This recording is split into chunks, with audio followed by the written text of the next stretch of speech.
Hello! Welcome to D3K's little chef channel. இன்னைக்கு என்ன recipe பார்க்க போறோம்னா, சூப்பரான ஒரு பர்த்டே கேக் பார்க்கலாம். White forest cake with chocolate ganache வந்து டாப்பிங். இது வந்து என்னோட பையனோட 4th பர்த்டேக்காக நான் பண்ணேன். வாங்க எப்படி பண்ணலான்னு பார்க்கலாம். ஒரு பவுலில் வந்து 2 முட்டை வந்து நான் உடைச்சி நல்லா கலக்கி எடுத்துக்கிறேன். உங்களுக்கு முட்டை பிடிக்காது அப்படின்னா, நீங்கள் 1/2 கப் அளவுக்கு கெட்டியான தயிர் வந்து நம்ம ஆட் பண்ணிக்கலாம். ஆட் பண்ணி நல்லா மிக்ஸ் பண்ணி எடுத்துக்கலாம் விஸ்க் வச்சுட்டு. இது ரொம்ப பீட் பண்ணணும்லாம் தேவையில்ல. ஜஸ்ட் விஸ்க் வச்சு அந்த egg and yellow and white வந்து ஒன்றா ஆனால் போதும். அதுக்கப்புறமா 1 கப் அளவுக்கு சர்க்கரை வந்து ஆட் பண்ணிக்கலாம். ஃபஸ்ட்டு 1/4 கப் அளவுக்கு ஆட் பண்ணி நல்லா மிக்ஸ் பண்ணிக்கிறேன் விஸ்க் வச்சுட்டு. கொஞ்சம் பிளெண்ட் ஆனதுக்கப்புறமா மிச்சம் இருக்க சர்க்கரை எல்லாத்தையும் ஆட் பண்ணிவிட்டு நல்லா மிக்ஸ் பண்ணி எடுத்துக்கலாம். மிக்ஸ் பண்ணும்போது லைட்டாக ஃப்ராத்தியாக வர வரைக்கும் நம்ம மிக்ஸ் பண்ணி எடுத்துக்கலாம். இன்றைக்கி இந்த கேக்குக்கு வந்து நான் பட்டரை வந்து ஆட் பண்ணாமல் குக்கிங் ஆயில் வச்சு நான் ஆட் பண்ணி பேக் பண்ண போகிறேன். 1/2 கப் அளவுக்கு ஜஸ்ட் நார்மல் சன்ஃப்ளவர் ஆயில் இருக்கும் இல்லையா, அதை நான் ஆட் பண்ணிக்கிறேன். ஆட் பண்ணிவிட்டு அதையும் நல்லா மிக்ஸ் பண்ணி எடுத்துக்கலாம் ஒரு வாட்டி. இந்த கேக் ரொம்ப ஈஸி அண்ட் சிம்பிள் தான். வீட்டில் இருக்க பேசிக் பொருள் வச்சு நம்ம சீக்கிரமாக பண்ணிடலாம். அதுக்கப்புறமா 3/4 கப் அளவுக்கு பால் வந்து ஆட் பண்ணிக்கலாம். நான் வந்து காய்ச்சி ஆற வச்ச பால் வந்து ஆட் பண்ணிக்கிறேன். நீங்கள் ரா மில்க்கும் ஆட் பண்ணிக்கலாம். ஆட் பண்ணிவிட்டு நல்லா மிக்ஸ் பண்ணி எடுத்துக்கலாம். அதையும் ஒரு வாட்டி நல்லா ஒரு வாட்டி கலந்துக்கலாம். எல்லாத்தையும் கலந்து இந்த மாதிரி ஃப்ராத்தியாக இருக்க வரைக்கும் மிக்ஸ் பண்ணி எடுத்துக்கலாம். அதுக்கப்புறமா ட்ரை இன்க்ரீடியன்ட்ஸ் எல்லாத்தையும் ஆட் பண்ணலாம். ஒரு பவுலில் வந்து நான் 2 கப் அளவுக்கு மைதா வந்து ஆல்ரெடி ஆட் பண்ணிட்டேன். அதோட 2 டீஸ்பூன் அளவுக்கு baking powder and 1/2 teaspoon baking soda வந்து ஆட் பண்ணிக்கலாம். அதோட 1/4 டீஸ்பூன் உப்பும் நம்ம ஆட் பண்ணிவிட்டு ஒரு சீவ் வச்சு நல்லா சலிச்சு எடுத்துக்கலாம். அப்போனா நமக்கு சலிக்கிறச்ச நல்லா மாவு நல்லா சாஃப்டாக ஸ்மூத்தாக இருக்கும். எந்த ஒரு கட்டியும் இல்லாமல் இருக்கும் பேட்டருக்கு. அதுக்காக இந்த மாதிரி சீவ் பண்ணி எடுத்துக்கலாம். நல்லா சீவ் பண்ணதுக்கப்புறமா 1 டீஸ்பூன் அளவுக்கு வெண்ணிலா எசன்ஸ் வந்து ஆட் பண்ணிக்கலாம்.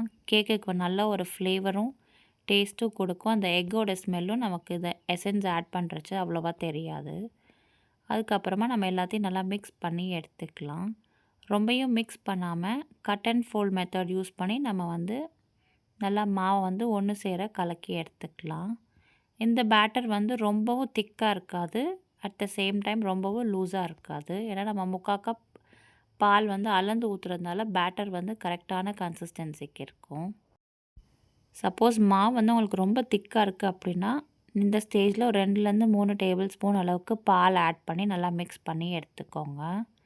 அதுக்கப்புறமா நான் 7 இன்ச் பேக்கிங் பேன் எடுத்திருக்கேன். பட்டர் அப்ளை பண்ணிவிட்டு பட்டர் பேப்பர் வந்து ப்ளேஸ் பண்ணியிருக்கேன். இந்த மாதிரி ப்ளேஸ் பண்ணிவிட்டு நம்ம ஆல்ரெடி மிக்ஸ் பண்ண பேட்டர் இருக்குது இல்லையா, அதை வந்து இந்த 7 இன்ச் பேனில் வந்து இந்த மாதிரி ஊற்றி எடுத்துக்கலாம். அதுக்கப்புறமா ஜஸ்ட் ஒரு 2-3 வாட்டி நல்லா டேப் பண்ணிக்கலாம். ஸோ தட் ஏர் எதுவும் இருந்துச்சுன்னா அது ரிலீஸ் ஆகியிருக்கும். அதுக்காக அடுத்து அவனை வந்து ப்ரீ ஹீட் பண்ணிக்கலாம். 175 டிகிரி செல்சியஸ்க்கு 10 நிமிஷத்துக்கு ப்ரீ ஹீட் பண்ணிவிட்டு பேக்கிங் மோடில் வந்து 175 டிகிரி செல்சியஸ்க்கு பேக்கிங் மோடில் வச்சு 40 மினிட்ஸ்க்கு கரெக்டாக டைம் செட் பண்ணி நம்ம பேக் பண்ணி எடுத்துக்கலாம். எனக்கு கரெக்டாக 40 மினிட்ஸ் தான் ஆச்சு. ஆல்வேஸ் அவனை வந்து 180 டிகிரி செல்சியஸ் ஆர் 175 டிகிரி செல்சியஸ்க்கு ப்ரீ ஹீட் பண்ணிக்கோங்க 10 மினிட்ஸ். எந்த ஒரு பேக்கிங் நீங்கள் ரெசிபீஸ் பண்ணுறதா இருந்தாலும். கேக் வந்து பேக் ஆகிருக்கான்னு பார்க்குறதுக்கு ஒரு ஸ்டிக்கோ இல்லாட்டி நைஃபோ விட்டு இன்சர்ட் பண்ணி பார்க்கும்போது அது க்ளீனாக வந்துச்சுன்னா பேக் ஆகிடுச்சுன்னு அர்த்தம். அடுத்து நம்ம போட்ட பட்டர் பேப்பர் எல்லாத்தையும் ரிமூவ் பண்ணிடலாம். கேக் வந்து நல்லா ஆறட்டும். ஆறுற கேப்பில் ஒரு சுகர் சிரப் வந்து ரெடி பண்ணிக்கலாம். அதுக்கு ஒரு சாஸ் பேனில் 1 கப் அளவுக்கு தண்ணி ஆட் பண்ணிவிட்டு 1/2 கப் அளவுக்கு சர்க்கரை வந்து ஆட் பண்ணிக்கிறேன். ஜஸ்ட் ஒரு ஃப்ளேவருக்காக நான் ஸ்ட்ராபெர்ரி சங்க்ஸ் வந்து கட் பண்ணி ஃப்ரெஷ் ஸ்ட்ராபெர்ரி வந்து இந்த ஸ்டேஜில் நான் ஆட் பண்ணிக்கிறேன். ஜஸ்ட் ஒரு ஃப்ளேவருக்காக தான். உங்களுக்கு வேண்டான்னா நீங்கள் அதை ஸ்கிப் பண்ணிக்கலாம். ஓவராலாக சுகர் சிரப் வந்து நம்ம குக் பண்ண வேண்டாம். ஜஸ்ட் சுகர் வந்து டிசால்வ் ஆகி லைட் ஹீட் வந்ததுக்கப்புறமா நம்ம ஃப்ளேம் ஆஃப் பண்ணிவிட்டு நல்லா ஆற வச்சிடலாம் சுகர் சிரப்பை. 1 ஸ்ட்ரிங் கன்சிஸ்டன்சிலாம் இந்த ரெசிபிக்கு தேவைப்படாது. அடுத்து கேக் நல்லா ஆறினதுக்கப்புறமா நான் இன்றைக்கி 3 லேயர்ஸாக கட் பண்ணி எடுத்துருக்கிறேன். First layer, second layer and third layer. உங்கள் விருப்பத்துக்கு ஏற்ற மாதிரி நீங்கள் லேயர்ஸ் வந்து கட் பண்ணிக்கோங்க. கொஞ்சம் பேஷன்ஸோட ஷார்ப் நைஃப் வச்சு நீங்கள் கட் பண்ணினாலே அழகாக லேயர்ஸாக வந்துடும். நான் 3 லேயராக கட் பண்ணி எடுத்திருக்கேன். அதை தனித்தனியாக ஒரு பிளேட்டில் வச்சுட்டு அடுத்து நம்ம வந்து அரேஞ்ச் பண்ணிக்கலாம். கேக் அவ்வளோ சாஃப்ட் அண்ட் ஸ்பஞ்சியாக இருக்குது. இதை நீங்கள் மக் கேக் அதுக்கப்புறம் ஜார் கேக்கு பேஸாக கூட யூஸ் பண்ணிக்கலாம். அடுத்து நம்ம ஃப்ராஸ்டிங் பண்ணிடலாம். அதுக்கு 2 கப் அளவுக்கு நல்லா சில்லான விப்பிங் க்ரீம் வந்து நான் ஆட் பண்ணிக்கிறேன் ஒரு பவுலில். ஃபஸ்ட்டு லோ ஸ்பீடில் எலக்ட்ரிக் பீட்டர் வச்சு ஒரு 1 மினிட் நல்லா பீட் பண்ணி எடுத்துக்கலாம். அதுக்கப்புறமா நம்ம சுகர் வந்து ஆட் பண்ணிவிட்டு நம்ம நல்லா பீட் பண்ணி எடுத்துக்கலாம். இப்போ வந்து 1/2 கப் அளவுக்கு சுகர் வந்து ஆட் பண்ணிக்கலாம். கொஞ்சம் கொஞ்சமாக ஆட் பண்ணி பீட் பண்ணுங்கள். ஸோ தட் சுகர் வந்து ஈஸியாக டிசால்வ் ஆகிடும். அதுக்கப்புறமா 1 டீஸ்பூன் அளவுக்கு வெனிலா எசன்ஸ் வந்து நம்ம ஆட் பண்ணிக்கலாம். ஆட் பண்ணிவிட்டு இப்போ நம்ம நல்லா ஹை ஸ்பீடில் வச்சு நல்லா ஸ்டிஃப் பீக் வர வரைக்கும் நம்ம பீட் பண்ணி எடுத்துக்கலாம். இது நீங்கள் விப்பிங் க்ரீம் வச்சு பண்ணிங்கன்னா ஒரு 4 மினிட்ஸ்க்குள்ளே நல்லா ஸ்டிஃப் பீக் ஆகிடும். இதே நீங்கள் ஃப்ரெஷ் க்ரீம் வச்சு பண்ணுறீங்க அப்படின்னா கொஞ்சம் டைம் எடுக்கும். அது மாத்திரம் நல்லா பார்த்துக்கோங்க. இப்போ பார்த்தீங்கன்னா நல்லா ஸ்டிஃப் பீக் வந்துடுச்சு.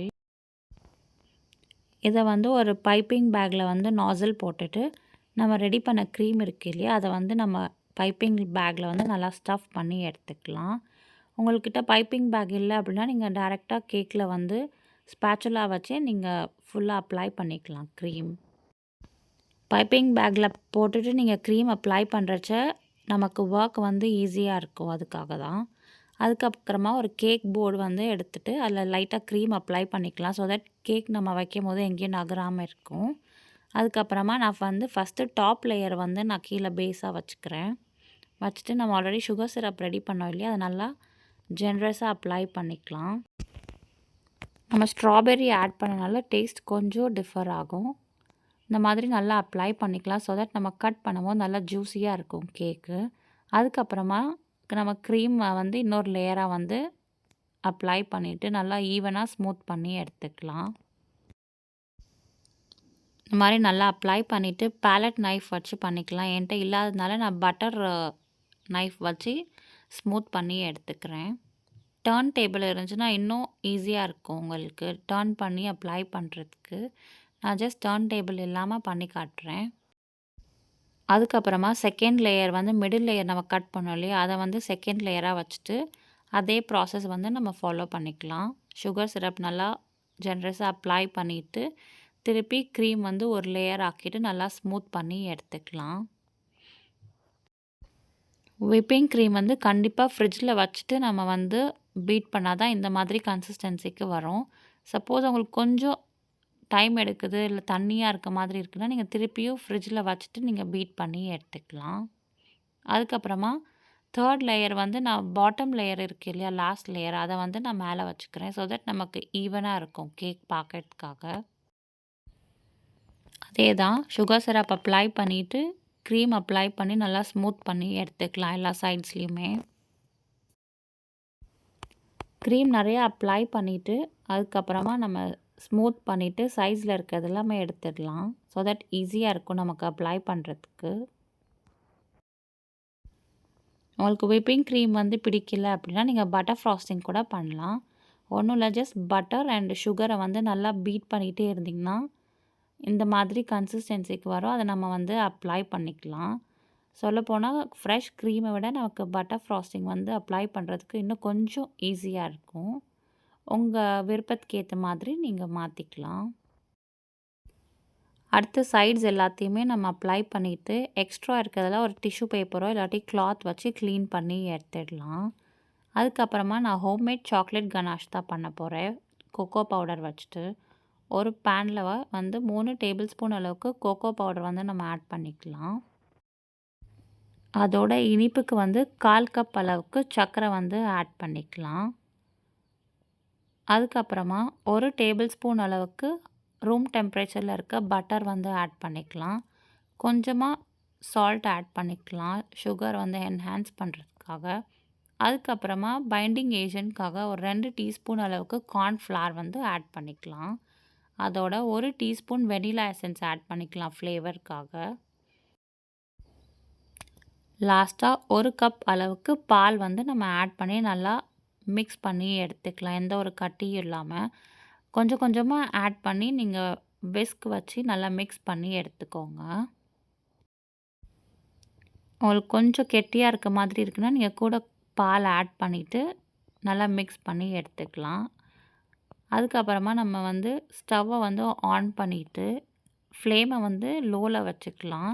வச்சுட்டு கரெக்டாக ஒரு 2 மினிட்ஸ்க்கு நல்லா விஸ்க் பண்ணிக்கிட்டே இருங்க. கை எடுத்துட்டிங்கன்னா அடி பிடிச்சிடும். ஸோ கை எடுக்காமல் ஒரு 2 மினிட்ஸ்க்கு நல்லா விஸ்க் பண்ணி எடுத்துக்கலாம். இப்போ பார்க்கும்போது தண்ணியாக இருக்க மாதிரி தான் இருக்கும். ஒரு 2 மினிட்ஸ் கழித்து பார்த்திங்கன்னா நல்லா சாஸ் வந்து திக் ஆகிடும். இப்போ பார்த்திங்கன்னா லைட்டாக திக் ஆகிருக்கு. எக்ஸாக்டாக 2 மினிட்ஸ் கழித்து நம்ம ஃப்ளேமை ஆஃப் பண்ணிட்டிங்களாம். சாஸ் கன்சிஸ்டன்சிக்கு வந்துடும். இப்போ பார்த்திங்கன்னா சாஸ் கன்சிஸ்டன்சிக்கு வந்துடுச்சு. சாக்லேட் சாஸை வந்து நல்லா ஆற வச்சுட்டு அதுக்கப்புறமா நம்ம கேக் மேலே ஊற்றிக்கலாம். நான் பார்க்குறதுக்கு கொஞ்சம் ப்ளெயினாக இருக்கிறதுனால நான் சாக்லேட் கனாஷ் வந்து மேலே டாப்பிங்காக ஒரு லேயர் கொடுத்துக்கிறேன். இப்போ வந்து நல்லா ஈவனாக ஸ்ப்ரெட் பண்ணி எடுத்துக்கலாம் கேக்கில். இப்போ பார்க்கும்போது ஒட்டாத மாதிரி தான் இருக்கும். பட் நீங்கள் இன்னும் சாக்லேட் வந்து ஆட் பண்ணிவிட்டு நீங்கள் அப்ளை பண்ணும்போது எல்லாமே ஈவனாக செட் ஆகிடும். சாக்லேட் கனாஷ் ஆட் பண்ணதுக்கப்புறமா நம்ம கேக்கை வந்து 10 to 15 மினிட்ஸ் வந்து ஃப்ரீசரில் வந்து வச்சிடலாம். ஸோ தட் அப்படியே அந்த சாக்லேட் எல்லாமே செட் ஆகிடும். அதுக்கப்புறமா நம்ம பைப்பிங் பேக்கில் வந்து ஃப்ரெஷ் க்ரீம் ஆட் பண்ணி உங்கள் நாசில்ஸ் வந்து எது விருப்பமோ அதை ஆட் பண்ணிவிட்டு நீங்கள் பைப்பிங் பண்ணிக்கலாம். நான் ஜஸ்ட் சிம்பிளாக தான் பண்ணிக்கிறேன் இன்றைக்கி. இந்த மாதிரி எல்லா கார்னர்ஸ்லேயும் நம்ம பைப்பிங் பேக் வச்சுட்டு நல்லா பைப் பண்ணிக்கலாம். உங்களுக்கு எந்த மாதிரி டிசைன் வேணுமோ நீங்கள் அதுக்கேற்ற மாதிரி நீங்கள் பிளான் பண்ணி பண்ணிக்கலாம். நான் வந்து கொஞ்சம் பார்க்குறதுக்கு நீட்டாக இருக்கணுன்றதுக்காக நான் சைட்ஸ் எல்லாத்தையுமே நான் ஃப்ரெஷ் க்ரீம் வச்சு இந்த மாதிரி கவர் பண்ணிக்கிறேன். ஸோ தட் அதுவும் ஒரு பார்க்குறதுக்கு ஒரு டிசைன் மாதிரி இருக்கும். அண்ட் ஃபினிஷிங்கும் சூப்பராக இருக்கும் பார்க்கும்போது. நீங்கள் ரோஸ் நாசல்ஸ் வச்சு நீங்கள் ரோஸ் பெட்டல்ஸ் மாதிரி கூட பண்ணிக்கலாம். அடுத்து நான் ஸ்ட்ராபெரி சங்க்ஸ் வந்து நல்லா கட் பண்ணிவிட்டு அதை ஒரு டிசைனாக நான் கொடுத்துருக்கேன் எல்லா பெட்டல்ஸ்லேயுமே. ஸோ தட் அந்த ஒயிட்க்கு வந்து ரெட் கலர் வந்து நல்லா அட்ராக்டிவாக இருக்கும் அண்ட் சூப்பராக இருக்கும் பார்க்குறதுக்கு. நடுவுலையும் ஸ்ட்ராபெரி வந்து ஃபிக்ஸ் பண்ணிவிட்டு அண்ட் ஃபைனலாக வந்து கொஞ்சமாக ஸ்ப்ரிங்கிள்ஸ் வந்து நான் டஸ்ட் பண்ணிக்கிட்டேன் நடுவில். எவ்ரி பர்த்டேக்கு மேண்டேட்ரியாக எங்கள் வீட்டில் 12 o'clock மிட் நைட் வந்து கேக் கட் பண்ணுவோம். சரி நம்மளே ஹோம்மேட் கேக் பண்ணலாமே என் பையனுக்காகன்ட்டு தான் நான் பண்ணேன். அவ்வளோதாங்க, அட்டகாசமான white forest cake with chocolate ganache topping ready. பார்க்குறதுக்கே அவ்வளோ யம்மியாக இருக்குது அண்ட் டேஸ்ட்டும் சூப்பராக இருந்துச்சு. இதை பண்ணிவிட்டு நீங்கள் ஃப்ரிட்ஜில் வந்து ஒரு 2 hours செட் பண்ணிவிட்டு அதுக்கப்புறமா கட் பண்ணுங்கள். டேஸ்ட்டு சூப்பராக இருக்கும். Cooking is an art and baking is an emotion. Once நீங்கள் அதை லேர்ன் பண்ணிவிட்டு ட்ரை பண்ணிங்கன்னா உங்கள் வீட்டில் நீங்கள் தான் பிக்கெஸ்ட் ஷெஃப். இந்த வீடியோ உங்களுக்கு பிடிச்சிருந்துச்சுன்னா லைக் பண்ணுங்கள், ஷேர் பண்ணுங்கள், சப்ஸ்கிரைப் பண்ணுங்கள் அண்ட் கண்டிப்பாக உங்கள் வீட்டில் யாருக்காச்சும் பர்த்டே வந்தால் ட்ரை பண்ணிவிட்டு கமெண்ட்டில் சொல்லுங்கள். And special wishes for my sons 4th birthday. Happy birthday, Dakshit. Thank you. Bye-bye. Have a good day.